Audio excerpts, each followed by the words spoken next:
এই মুহূর্তে চোখ রাখবো একটি বড় এবং গুরুত্বপূর্ণ খবরের দিকে। কিছুদিন আগে অনুব্রত মণ্ডলের একটি ভিডিও বা একটি অডিও ক্লিপ ভাইরাল হয়েছিল, যেখানে বোলপুর থানার আইসিকে তিনি গালিগালাজ করে।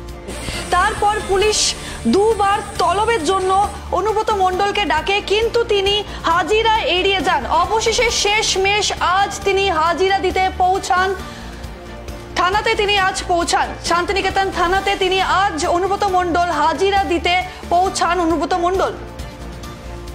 এই মুহূর্তে বড় খবরের দিকে নজর রাখছি। শান্তিনিকেতন থানায় শেষমেশ হাজিরা দিতে পৌঁছলেন অনুব্রত মণ্ডল।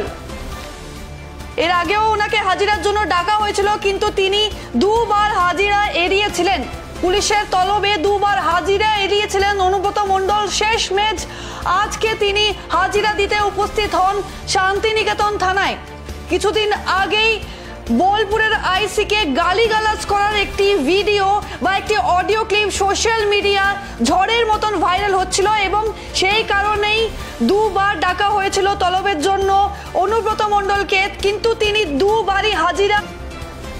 আজ শেষমেশ তিনি শান্তিনিকেতন থানায় হাজিরা দিতে পৌঁছলেন।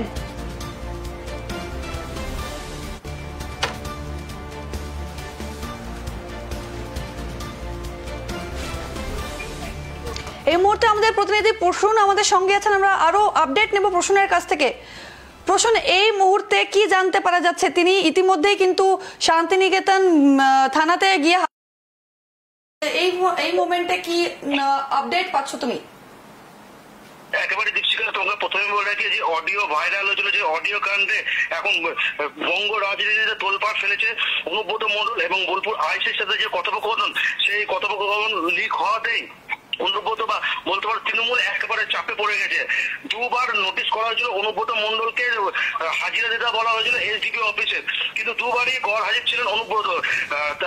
এসেছিলেন কার না, তার আইনজীবীরা এসে প্রথম দিন তার সাথে দেখা করে, তার টাইম নাই, পরবর্তীকালে এসে তাকে অনুব্রত অসুস্থ বলে তাকে মেডিকেল রিপোর্ট দেয়, এবং মেডিকেল রিপোর্ট দেওয়ার পর যে 5 দিন বেড রেস্ট দিয়েছিল, আজকে তার শেষ দিন। বেড রেস্টের দিনে আজকে ঠিক 3:45 নাগাদ অনুব্রত মণ্ডল একটি অন্য গাড়িতে, তোমাকে প্রথমে বলে রাখি এটা অন্য গাড়িতে না ছিল তার কনভয় বা নিজস্ব কোনো যে গাড়িতে চড়ে সেই গাড়ি ছিল না, একটা অন্য গাড়িতে এসে শান্তিনিকেতন থানায় এসডি অফিসে এসে হাজিরা দিয়েছেন অনুব্রত মণ্ডল। এই মুহূর্তে অনুব্রত মণ্ডল এসডি অফিসের ভেতরে রয়েছেন এবং কথোপকথন চলছে এসডিও এর সাথে, কারণ এসডিপিও এই কেসের আয়ও হচ্ছে এসডিপিও, তার সাথে কথোপকথন হচ্ছে। যতক্ষণ কথোপকথন হবে এবং তারপরে অনুব্রত মণ্ডল বেরিয়ে আসবে, তারপরে জানা যাবে যে কি হতে চলেছে বা কি ঘটনা হয়েছে। প্রশ্ন, এই মুহূর্তে এসডিপিও অফিসের পরিস্থিতি কি রকম রয়েছে? সেখানে সারাউন্ডিংস এই মুহূর্তে কেমন রয়েছে?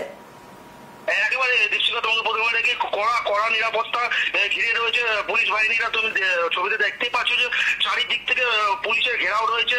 এসডি অফিস চারিদিক থেকে কড়া নিরাপত্তার দিক থেকে ঘিরে রেখেছে, যেন কোনো সাংবাদিক থেকে শুরু করে আদার্স যারা পারছে না যে কোনো ভাবে যেন এই মুহূর্তে শান্তিনিকেতন থানা বা এসডি অফিসে যেন না ঢুকতে পারে বা কেউ না আসতে পারে। দীপশিকা, একেবারে প্রশ্ন। ধন্যবাদ।